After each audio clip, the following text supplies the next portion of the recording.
All right, welcome to Hoops Tonight here at the Volume. Happy Wednesday, everybody. Hope all of you guys are having a great week. Got a jam-packed show for you today. We're going to hit some NBA storylines off the top. We're going to talk a little bit about the Damian Lillard news and how it's got me thinking a little bit more about the what feels kind of like an inevitable blow-up of the Bucks that's happening in a few years, and a team that I think would be really fascinating to go after Giannis. After that, I want to talk about some comments LeBron made about Giannis dropping 250 points per game in the 70s. I want to talk about that and how I don't think it's necessarily good for the situation and the way we talk about the game. And then for our course correction segment, I'm going to shout out Bronny, who had another big game last night, who's really been playing some good basketball over the course of the last week. After that, we're going to hit two games from last night's slate as the two top seeds in the Western Conference got impressive wins where they basically blew out their opponents, then kind of sort of lost control, but then pulled away at the end as the Thunder got a big win in Sacramento against the Kings.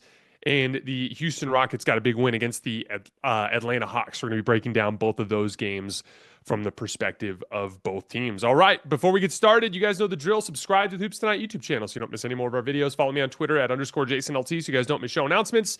Don't forget about our podcast feed wherever you get your podcast under Hoops Tonight. It's also super helpful if you leave a rating and a review on that front. We also have brand new social media feeds on Twitter, Instagram, and Facebook where we're releasing content throughout the season. Make sure you guys keep dropping mailbag questions in the YouTube comments as well. We are recording a mailbag a little bit later today, so it's too late for that mailbag, but we're going to be doing another one next week. So make sure you guys keep dropping questions in the YouTube comments. All right, let's talk some basketball. So our first NBA storyline, Damian Lillard is out indefinitely due to a blood clot in his calf muscle. First of all, this is just a huge bummer.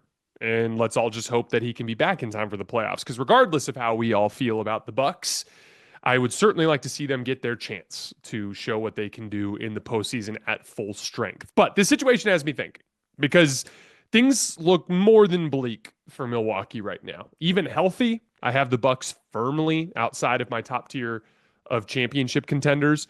I don't think they're close to good enough on either end of the floor to actually win 4 playoff series. And now you add this wrinkle with Dame's condition, which is going to have at the best case scenario him just barely stepping on the floor before they start playing real playoff games. So to me, it's just becoming increasingly likely that the Bucks have a disappointing playoff performance and that Giannis and the trade buzz surrounding him starts to get really loud this summer. Because again, I don't think the Bucks are close.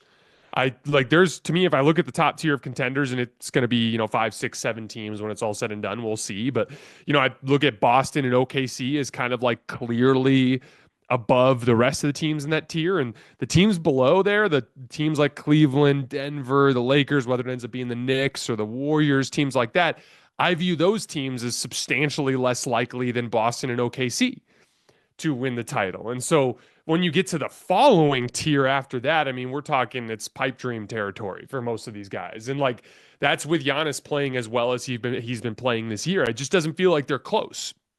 Giannis will have 2 guaranteed years left, as well as a player option. Obviously, I would view that player option as something that he would end up opting out of or extending out of. And so realistically, you've got these 2 guaranteed years left this summer. And so if you wait an additional summer, now you have the whole well, what if he doesn't resign problem that's affecting his trade value? And so I think it's possible that we end up seeing a Giannis Antetokounmpo trade this summer. And so we've talked about a lot of different teams and different places that he could potentially go, but I've talked a lot about the Thunder going after a guy like a Kevin Durant or a Lauri Markkanen or something. What if Giannis is the guy that the Thunder end up going after? They obviously can afford him. He's 30 years old. He is a perfect complement to Chet Holmgren. As a matter of fact, you could argue that the Hartenstein salary is the best vehicle with which to facilitate that sort of trade. Hartenstein and then throwing in some of the younger talent, maybe someone like a Cason Wallace and maybe one other player with a bunch of draft compensation. You can visualize a scenario where the team is built around a core of Shea and J-Dub and Chet with Giannis. And Giannis would immediately make them a good rebounding team when they've been a terrible rebounding team in the Shai Gilgeous-Alexander era. I think he's just a shoe-in basketball fit in general with all of those guys. He immediately changes the physical profile of the team and makes them that much more bruising on the front line, especially if the Thunder end up struggling this year in the postseason and they end up losing in the second round, despite someone like Shea having a great series.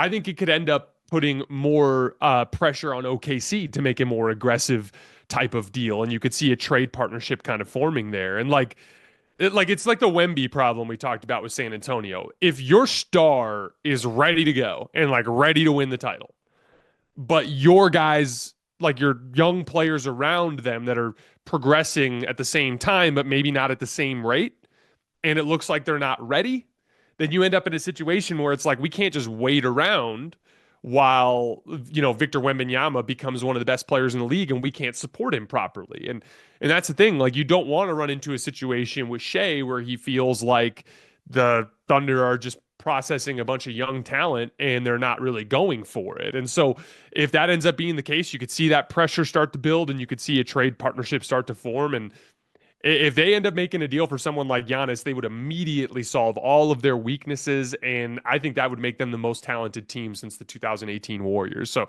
that's a dynamic that I see kind of sort of taking some shape.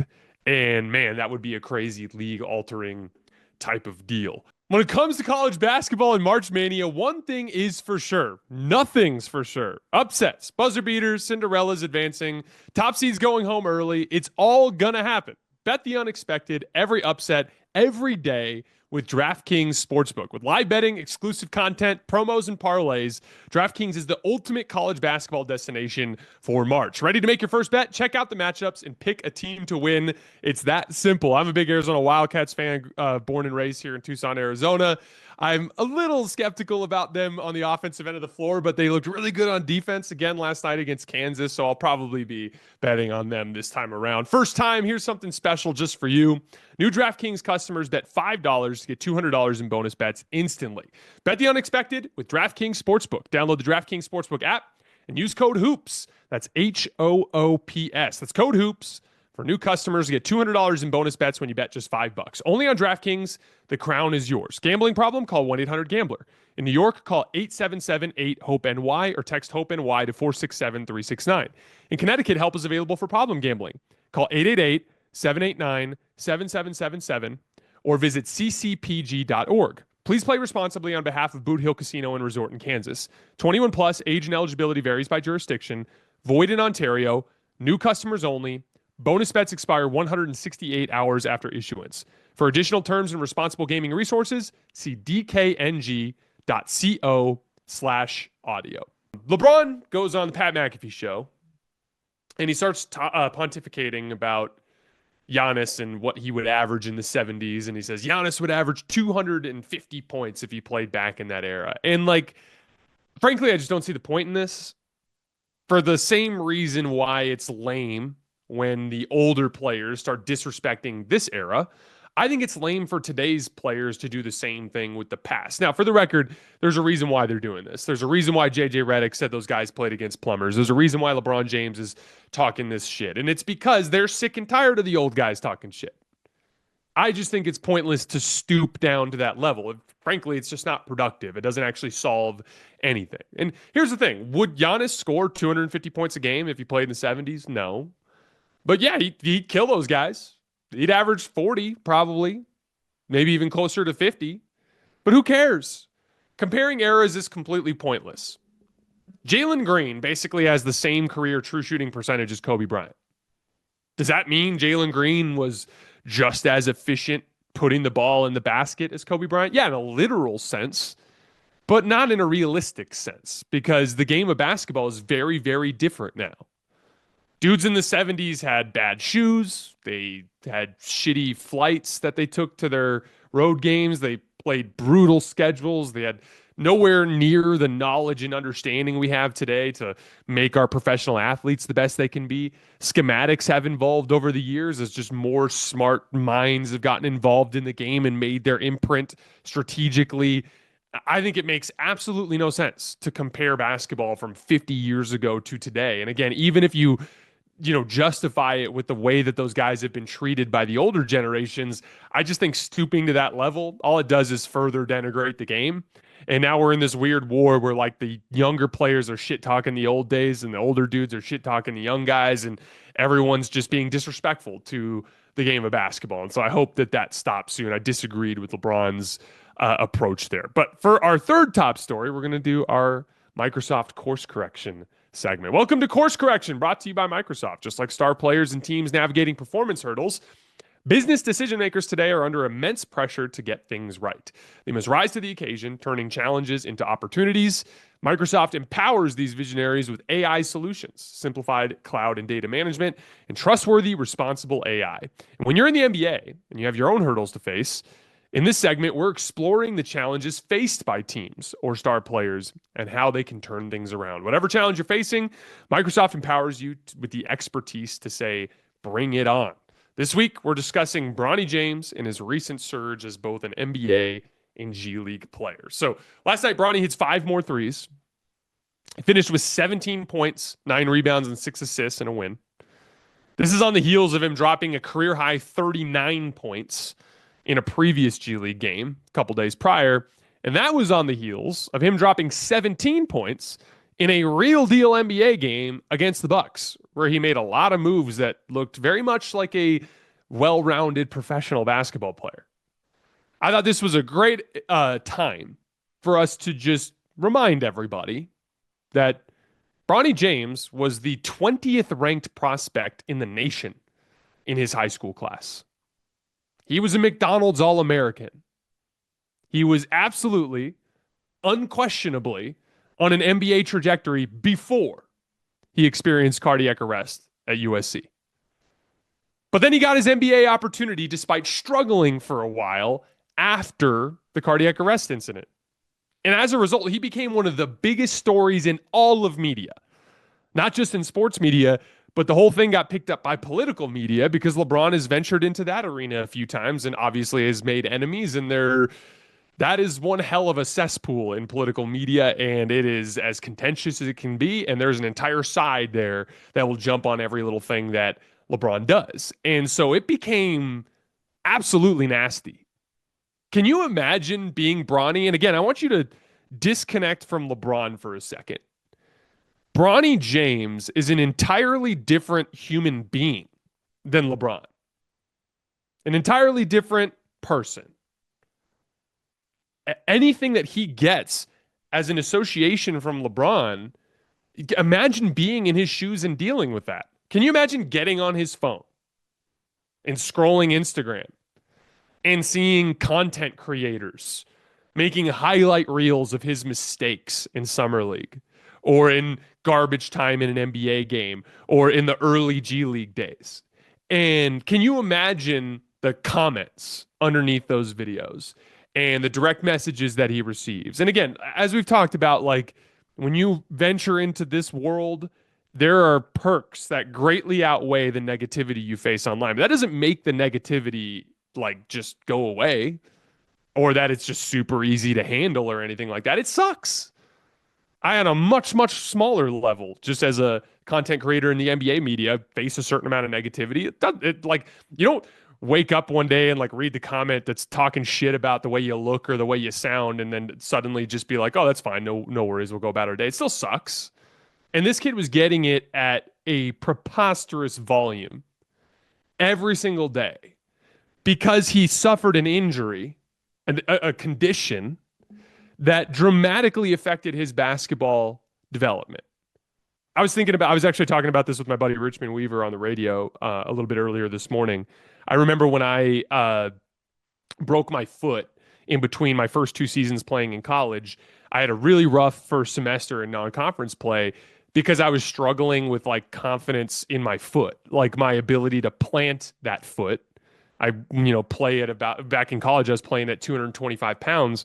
Like it's just a lot of weight to be planting really heavy on a foot that I was nervous was going to give way. And it affected my play for months. Can you imagine cardiac arrest? Can you imagine like playing hard after cardiac arrest? Can you imagine pushing yourself and like feeling your body like start to like really get into high heart rates and how that could potentially scare you? How that could affect your willingness or ability to compete to a certain extent?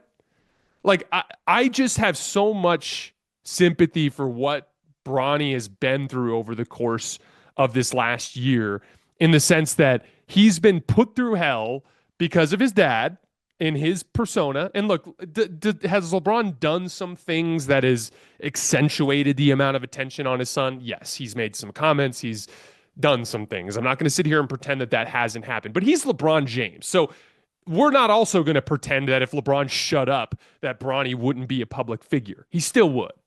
LeBron could have said nothing, and Bronny would have faced 99% of the exact same circumstances that he's faced over the last year. And the fact that his entire basketball pedigree and everything he accomplished up until the cardiac arrest was just crumpled up and thrown in the trash as part of the way that whole thing was discussed, it just was nasty, and I just feel really bad for him. And I'm just excited for him that he's starting to break through on the other side of this and show some of that pedigree that he demonstrated when he was in high school. Now, for the record, this won't be linear. The development of young players is not something that just goes up and up and up. He'll have stretches where he has bad games in the NBA. He'll have bad stretches of games in the G League. He'll make mistakes. There will be more content creators that have more opportunities to slander him for whatever reason. But what you're starting to see is the upside. You're starting to see that he can shoot. JJ Redick talked the other day about how he expects Bronny in the big picture to be a great shooter. You've seen some of the upside with him as a defensive playmaker. You've seen some of the upside with him as a downhill threat towards the rim, as a playmaking talent. He's got ability in there.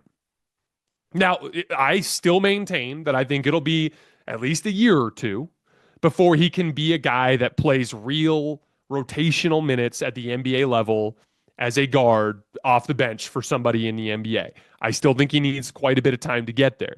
But the potential has always been there. It was missing in terms of the production for a little while as a result of what happened to him at USC. And I'm happy that we're all starting to see some of that potential start to come to fruition right now, because it's just a reminder and quite frankly, a resounding statement that most of the stuff that was said about Bronny and said about LeBron over the course of the year with Bronny and his journey to where he is in the NBA was just complete and utter bullshit. And Bronny's just rubbing that in everybody's face right now, and I'm happy for him. That's it for this week's course correction. Remember, Microsoft's AI solutions empower you to take bold steps and make informed decisions, sparking new ideas to help drive your business forward. With Microsoft as your trusted partner, you can navigate your journey with confidence, finding innovative solutions and reaching new possibilities. Visit Microsoft.com/challengers to learn more. All right, let's get into a couple games from last night. The Thunder just completely outclassed the Kings right out of the gate. They put Keegan Murray on Chet Holmgren to start, and the Thunder just immediately started running him through off-ball screens. They ran a back screen on the weak side with Shea back screening for Chet. Keon Ellis did not want to switch off of Shea. Keegan got caught on the screen. Chet got a wide open layup. That was on the first play of the game. Second play of the game, they run a Chicago action, which is just the DHO guys up top, and there's a screener in front. The screener will pin down. The DHO guy will follow, and Chet comes off of both of those screens. I think it was Dort and Hartenstein, if I remember correctly. So basically, two screens. Chet comes flying off of him up to the right wing and knocks down a three off the catch as Keegan gets run through a bunch of screens again. It's Chet is kind of a cheat code in these off-ball actions for a couple of reasons. One, he's a big. So teams are most likely not going to switch guards on him. So if you run screening action for him with guards involved, he's probably going to get some separation because you're probably going to guard him with a bigger player. Bigger players notoriously struggle with screens. Even a guy like Keegan Murray, as good as he is in ISO, he can struggle sometimes getting over the top of screens, right? And when you have a situation where you're not switching because of a big and a small, it just puts big guys in position where they have to navigate a bunch of screens, and that's difficult. That's why inverted ball screens work so well with the Jokic's and some of the other centers that run that sort of action throughout the league. Even Giannis runs that sort of thing quite a bit. The second piece of it, though, is he's a really big target. He had another bucket later in the first half against Jake LaRavia where they ran a kind of like an off-ball action that Chet curled into the lane, and Jake saw it. Jake evaded the screen. Jake ran into the lane to guard Chet, but Chet's 7 feet tall. And so Isaiah Hartenstein, who was the passer at the top of the key, just kind of rifled up a pass that was up high and to the right where Jake had no chance to get it. And Chet in his, go-go gadget arms just went out and grabbed it and brought it in. And by the time Jake LaRavia was on the ground, Chet was dunking it.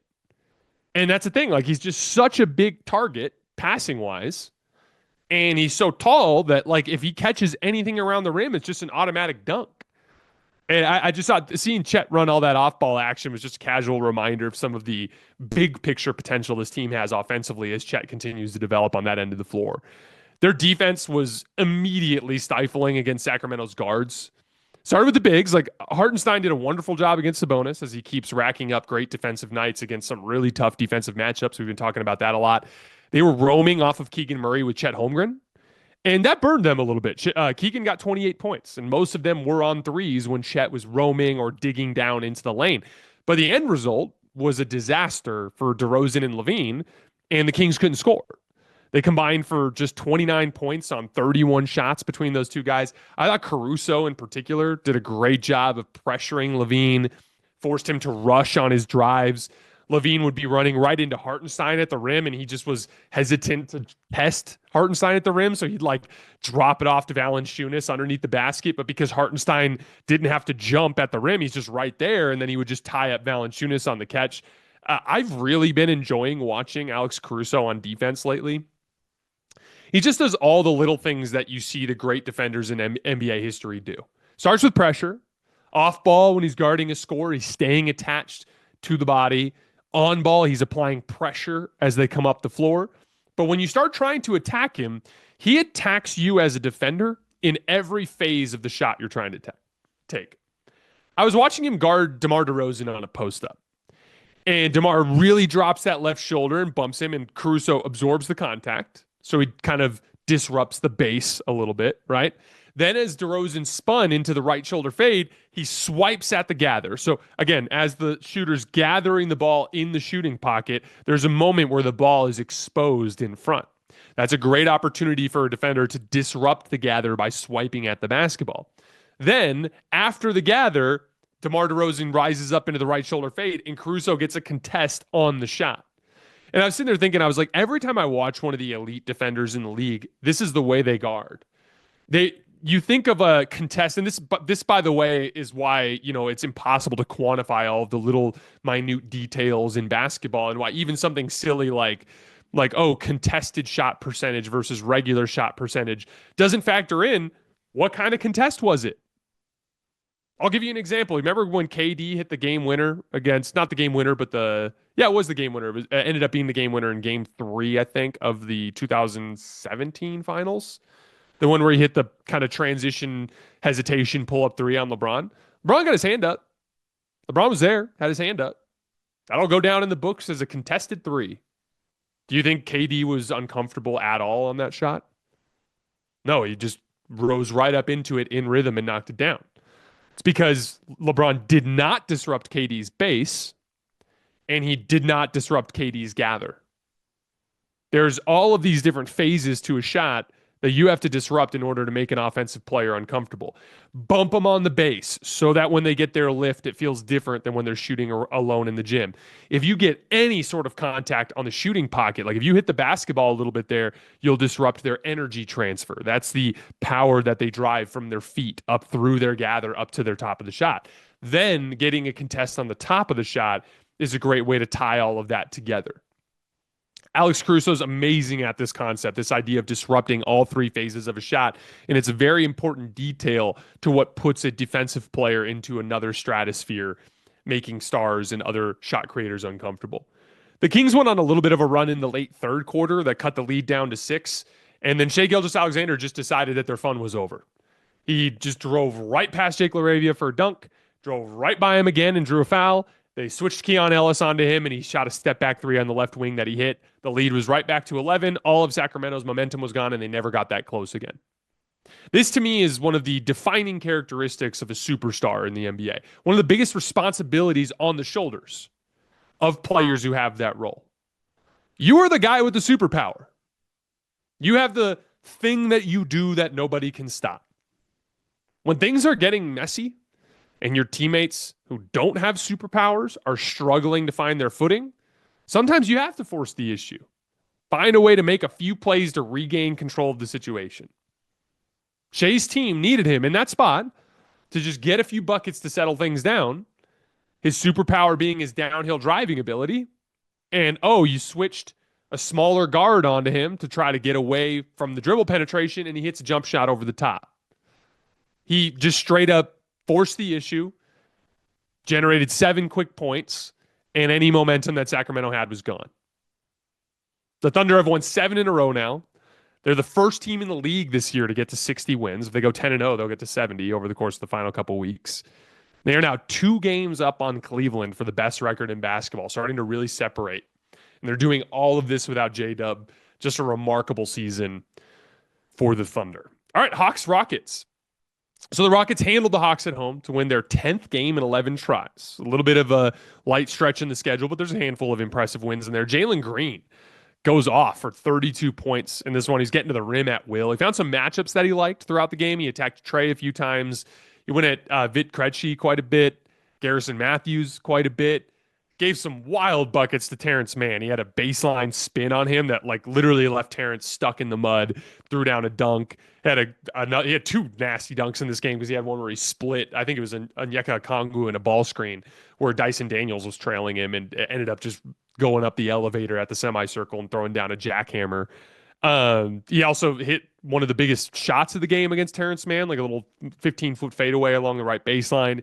He had 2 huge stabilizing buckets after Atlanta made their run. Similar to the Sacramento game with OKC, Houston controls the game right away from the start, build a big lead.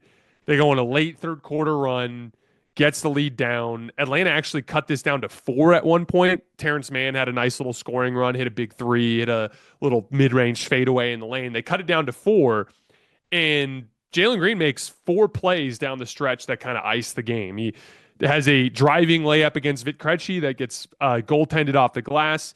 He has a another driving and one shot against Zachary Rissache, little like kind of fading jump shot after he gets some contact on a drive.